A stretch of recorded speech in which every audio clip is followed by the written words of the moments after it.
Welcome to the So Much More podcast, where we talk with people in the custom window treatment, soft home furnishings industry, and so much more. I'm your host, Ciel DeGuglielmo. Welcome to today's podcast. This week, I don't have a guest, but I am your fellow workroom owner. And today we are setting down the scissors and we are stepping away from the work table to talk about something that's really important, your mental health. May is National Mental Health Awareness Month. I wanted to take a couple of minutes to focus some attention on why taking care of our mental health is so important. Running a custom window treatment business is no small feat. We're fabricators, business owners, communicators, problem solvers, and that's just in our businesses. We all have our personal lives to take care of as well. Many of us are spouses or parents or caregivers, and many of us are on our own and don't have someone to help with all the tasks of living. There's a lot to do every day.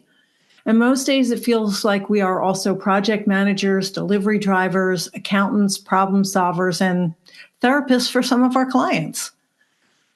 With all that's going on, it's no wonder we feel exhausted sometimes. So today I want to talk openly about burnout, boundaries, how to work smart, and especially when those deadlines are closing in. My hope is that you walk away from this episode feeling supported, encouraged, and a little more equipped to take care of you, not just your clients. So let's talk about burnout. Many of us push through and try to ignore it, and there's a price to pay for that. In our industry, burnout can sneak in quickly. You might find yourself avoiding your workroom, snapping at clients, second-guessing every project, even the ones you'd normally enjoy. You might be over-delivering for your clients, but feeling empty yourself. Burnout isn't just about being tired. It's a full-body signal that your energy is being pulled in too many directions without being replenished. Here are a few signs.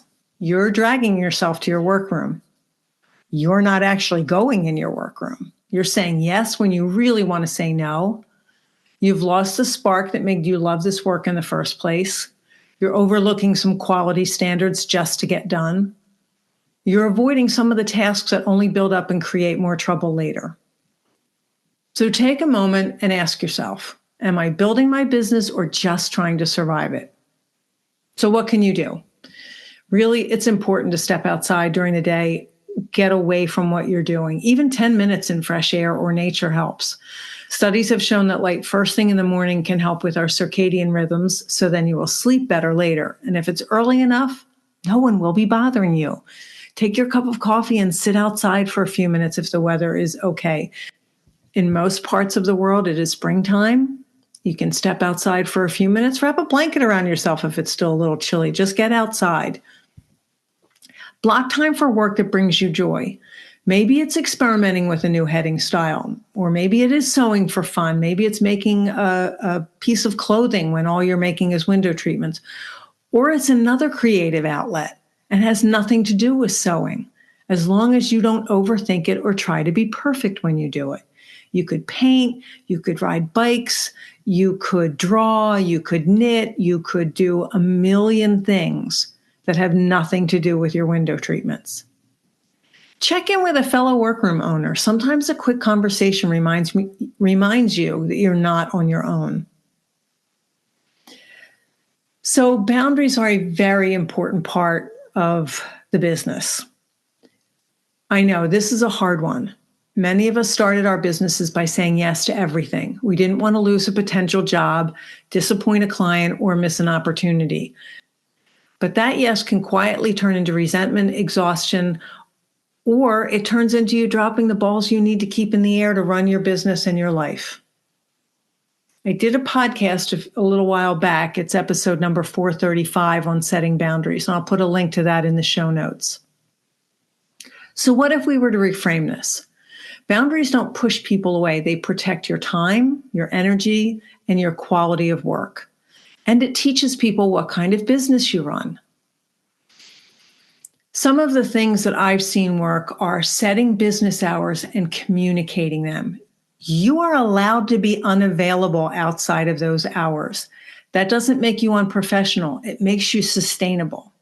Set email notifications as well as text notifications.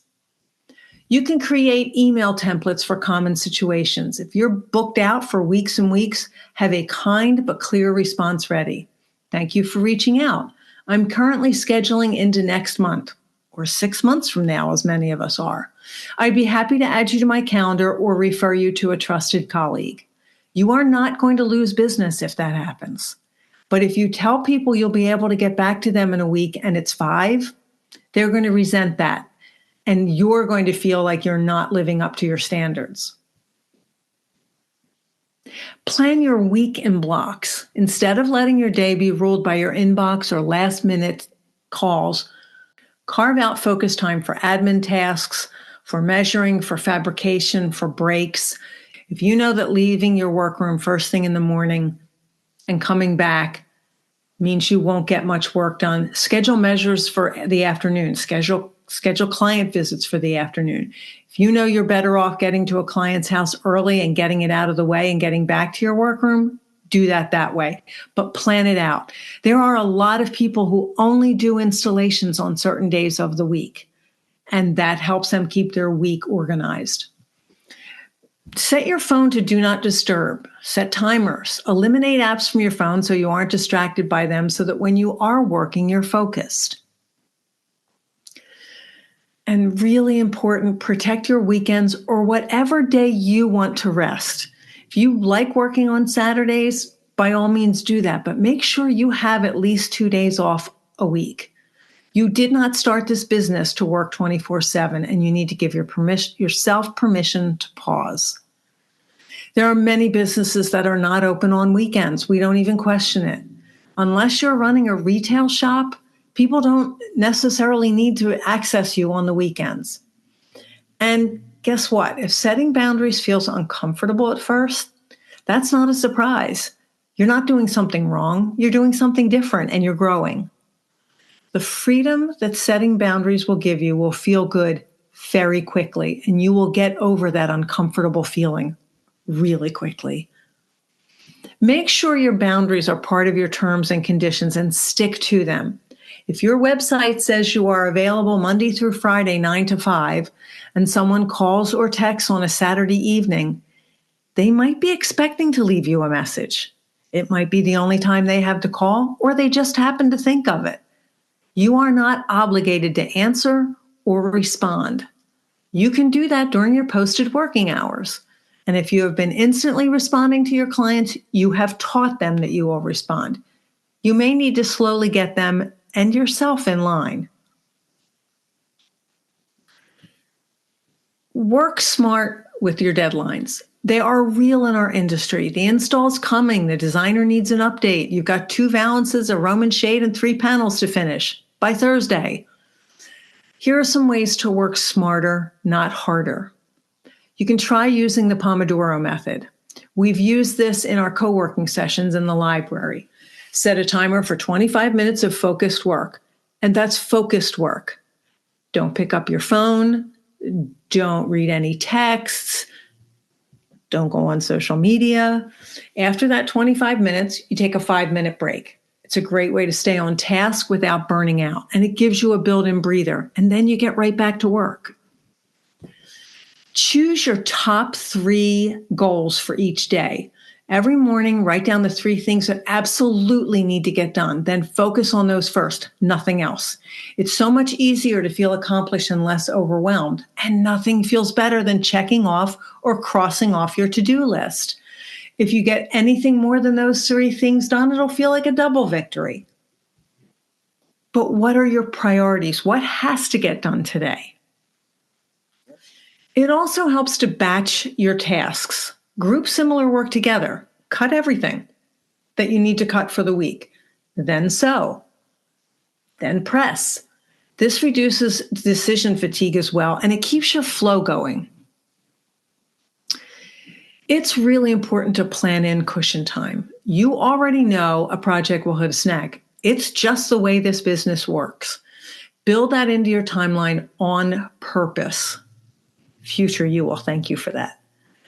There's a great method share in the Curtains and Soft Furnishings resource library by Donna Skoufis. I've mentioned it a few times. She talks about time blocking, and if you know that something will take a half a day, don't necessarily schedule anything else for the rest of that day. Allow the buffer time.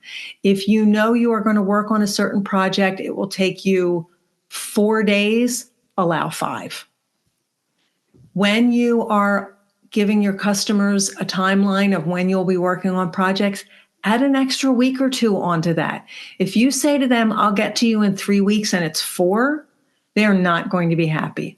If you say, I will get to you in 4 to 6 weeks and you get to them in 5, they're going to be thrilled. There are a lot of organizing tools like ClickUp and Trello that you can use, or just a good planner and a good cup of coffee for those of you who like pen and paper. You do not have to do this alone. So often we think we should be able to do it all. After all, it's our name who's on the business and we're the ones running it. But you don't have to do it alone. Inside the library, we have a forum full of people who get it, people who have been exactly where you are, people who are where you are right now. We're not here to shame or compete. We're here to support and share. Whether you're wrestling with a tough install, pricing a tricky job, or you just need to vent, this is a place for you to come and talk with other people. We have co-working sessions that we're just starting every month, and they are focused times to work on our business. Some people fabricate while they're there. It's like having company while they work. We will also be having an accountability meeting every month in the library.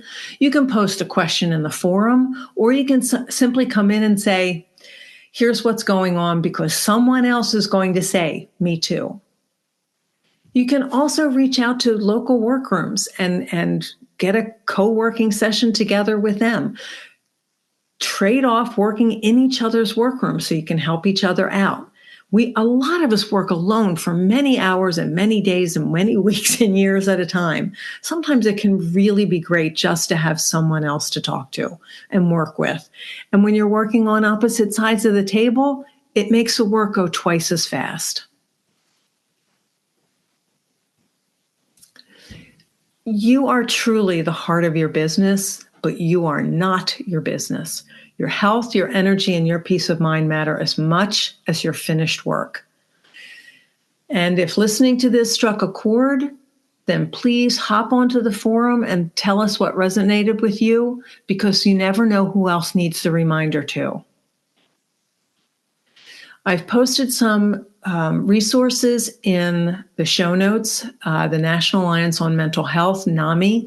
There is also a crisis text line that is available 24/7 that's free for support if you're feeling like you just need a little extra help. And I want to recommend some meditation apps. Meditating has been a huge benefit for me. I use the Happier app, but there's also Calm, Headspace, and Insight Timer. You also don't need to have an app to meditate. The 10% Happier by Dan Harris is a great book to get started if you're interested in learning more about meditation.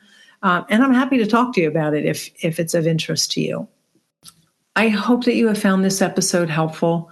Please keep taking care of yourself as well as your business. And when in doubt, go to the library. Thank you so much for listening. I hope you have a great day.